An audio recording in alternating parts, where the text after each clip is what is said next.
very much. The development of the internet has caused a good deal of disruption to a number of enterprises, while at the same time allowing for a great many others to flourish. That is a story of progress. That is a story of change. This isn't the first time it's happened, and it won't be the last. In the case of Canada's film and television production industry, it has created an unprecedented period of prosperity, roughly 80% growth in a decade. Not only that, but tens of thousands of Canadians can now make a living via YouTube and other online platforms, which give them unfettered access to global audiences.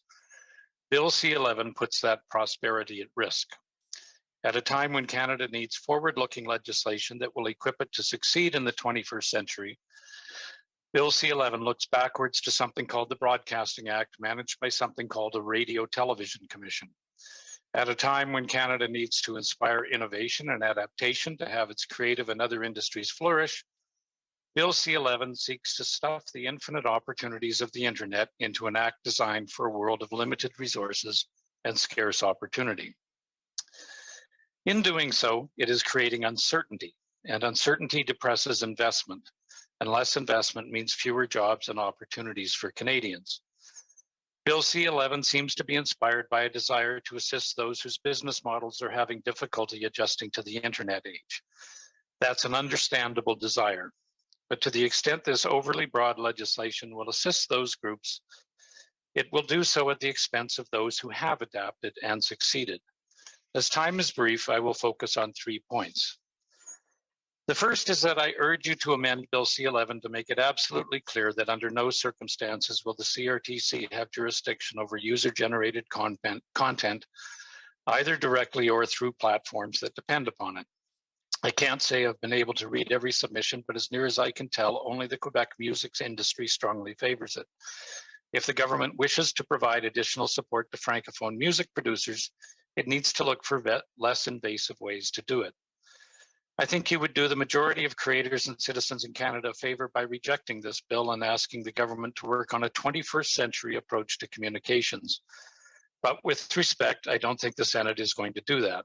What you could do, though, and this is my second point, is further amend this bill to ensure it only applies to streaming companies with annual Canadian revenue of $150 million or more.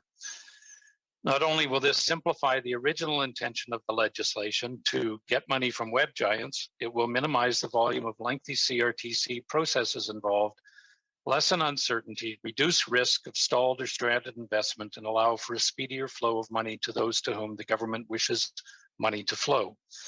Significantly, it will allow those creators whose goal is to operate freely in a market-based entrepreneurial environment to continue their success and innovation. In other words, if the government wants money from web giants, just go get money from web giants. If it wants to protect certain groups from change, go ahead and try, but not at the expense of those who are thriving through innovation and adaptation. Narrowing scope will also limit interference with Canadians' freedom to choose what they watch and listen to through unnecessary discoverability provisions to within the walls of major streaming apps.